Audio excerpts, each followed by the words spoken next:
I always knew that there was something different about myself ever since I can remember, like I was very young. But the moment I knew that I identified with transgender probably was somewhere like in high school. Like I didn't really have any friends or family members that were of the LGBT community, so my only resource was Yahoo, because I don't even think they had Google at the time, but I was always on the internet just researching, and the symptoms or things related to being transgender applied to me. And once I moved away from home and started college or whatever, I kind of really found who I was as a woman or as a transgender woman, and that's pretty much how it went. I began my transition mentally, I would say somewhere between middle school. Physically, I started my transition around the age of 20, 21. I began my hormone therapy at that point. I got my breast augmentation when I was 23, and the rest is history. My family kind of took my transition good and bad. I say that because I am of Haitian descent. My family's Haitian. And just anything of the LGBT community is a big culture shock to them. You know, seeing someone who's openly gay, yet alone transgender, is very, huge for them. So my mom always had my back for day one. You know, my aunt, a few other cousins and family members were okay with it, but most of my family that were very strong and firm in their beliefs, and of course of the Haitian culture, just didn't approve of it. As long as I had my mom's support, I really didn't care about what anybody else thought. My dad's side of the family is American, and I really didn't keep in contact with them that much. Just recently I reconnected with my granddad and his wife, and because of my fear of, being rejected and not having someone or family members to support me, I kind of missed out on a big time gap, between getting to know my grandfather even more from my dad's side. My dad, we don't talk at all. From what I heard, he's not okay with my transition, but that's neither here nor there. The rest of my family members are fine now. I think they were worried about me being hurt or how I would look, or just the whole overall picture.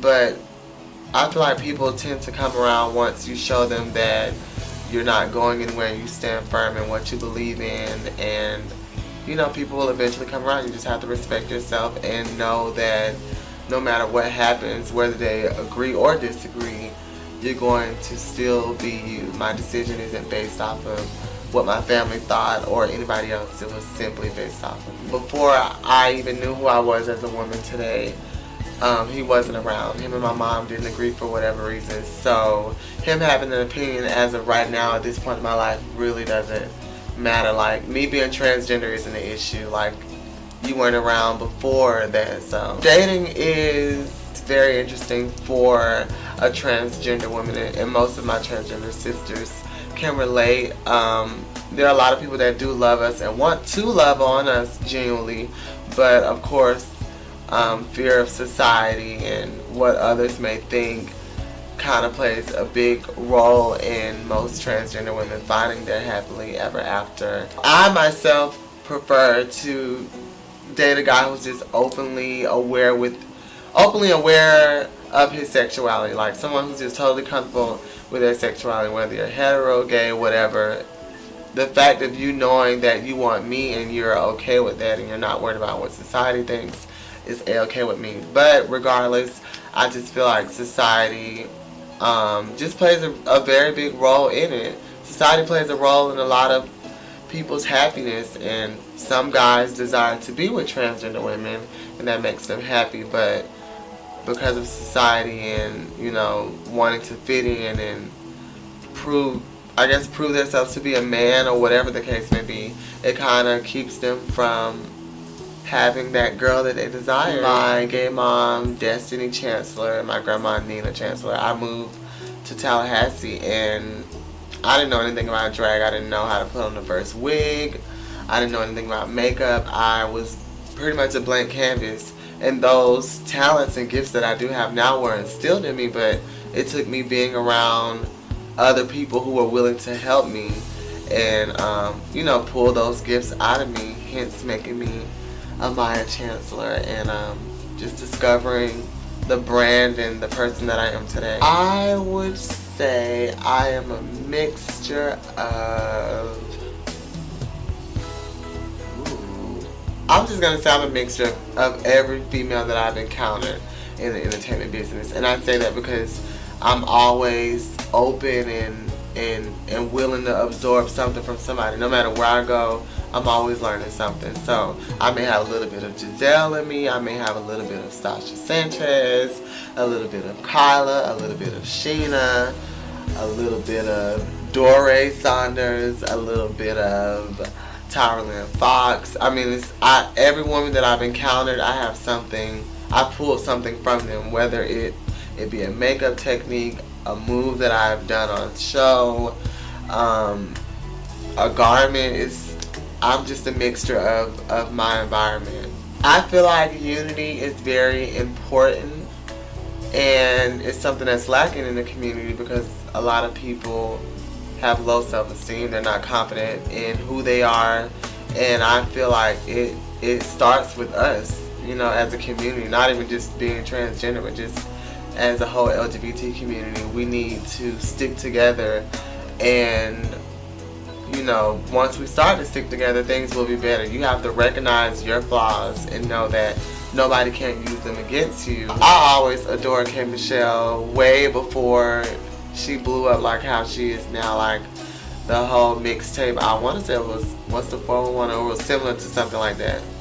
And like her mixtape and unreleased tracks, videos, like what was one of my good songs? Where They Do That At? I don't know if anybody ever heard that, but that was something I always listened to.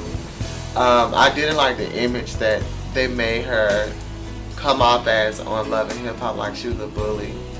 But other than that, I just love her music and I love her story behind it. This story was so interesting because I've done K. Michelle on stage numerous of times, and it never dawned on me that I never posted a video. I actually didn't post a video that did go viral. A friend of mine, or my gay child, Quentin, posted it, and I woke up that Sunday morning to go to work, and it was all over Facebook. I was like, oh, okay, this is nice. People never really got to see it on Facebook, so I guess this is cute. Little likes here and there or whatever. And then the next day, it went even, more on, and I was like, wow, maybe I should have been posted a video. People are going crazy. And then the third day, I was at work, and my phone just kept going off, going off, going off. And I looked, and everybody was like, oh my gosh, you're in the shade room, and your video has, I think that was like almost at 2 million, if not 2 million views, and comments from here and there, and it was just crazy.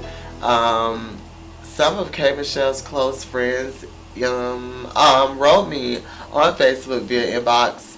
I believe it was her project manager or something like that. But either way, they were just reaching out and were basically telling me that she had seen the video and that she loved it. Everyone in her camp adored it.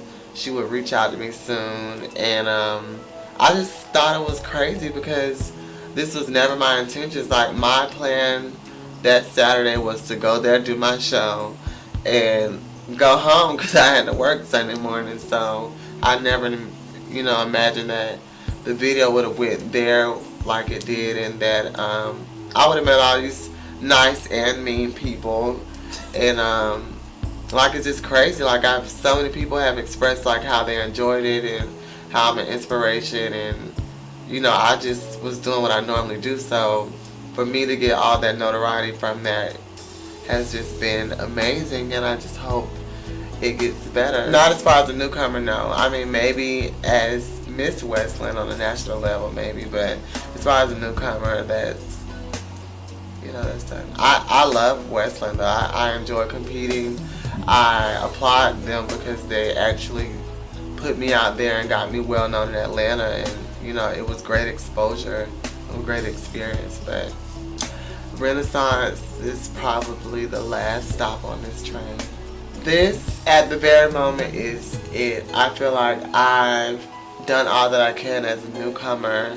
I've absorbed a lot of experience, and I think it's time to take the experiences and the knowledge that I've gained and apply it to the big girls. Basically add some pressure to, the national girls. Well, I have a formula. I think I want to test the waters in one of the smaller divisions, and then of course I'm just using that as a stepping stone to go ahead and get me a piece of something else.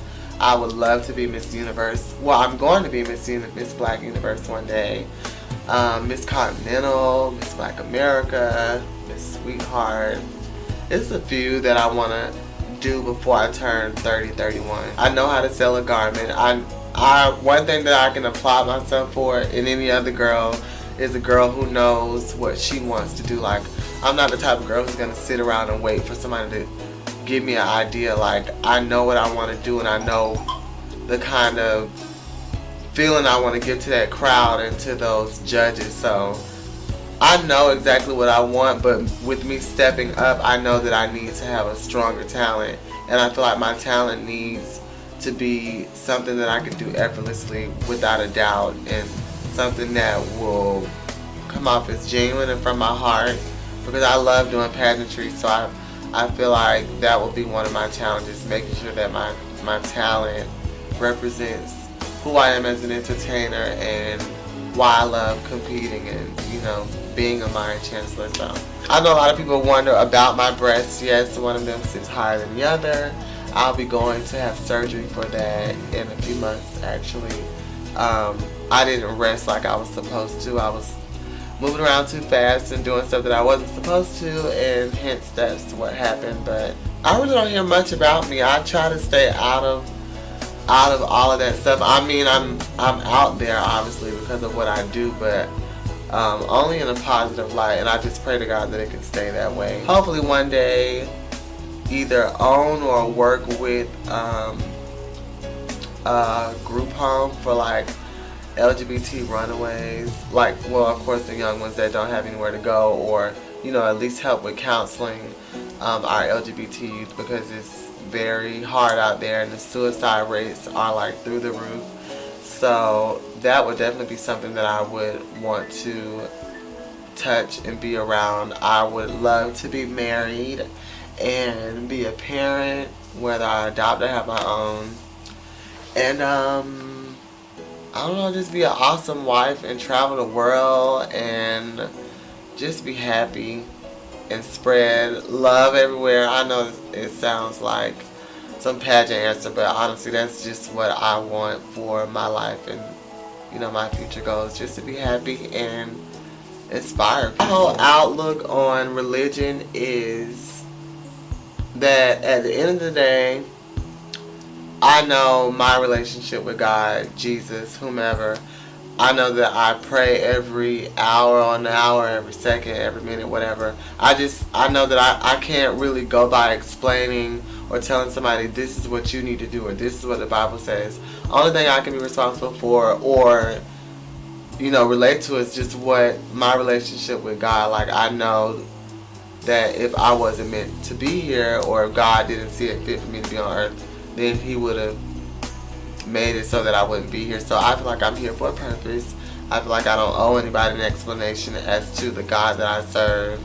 I know that I have a personal relationship with God, and He's blessed me so much, and if He wasn't pleased with the person that I am today, then I just wouldn't be here. So Fabian is a girl who has a lot of hopes, a lot of dreams, a girl who lives a pretty crazy life, but when she comes home it's very simple. Work 9 to 5, I come home and watch my cartoons, eat on the couch, have my hair pinned up, and just listen to music and just take a minute and thank God for the things that I have been granted. And I'm just a simple girl, somebody who loves love, and I love loving on others, and I just like being happy and making sure that I'm spreading that happiness that's within me to everybody else. And that's who the girl is behind the makeup. I mean, she's very simple, but she still has something special about her that draws people in, even if the makeup is on or off. Like, she's definitely somebody you'll never forget. Hi, my name is Amiyah Chancellor, and you are watching Behind the Makeup.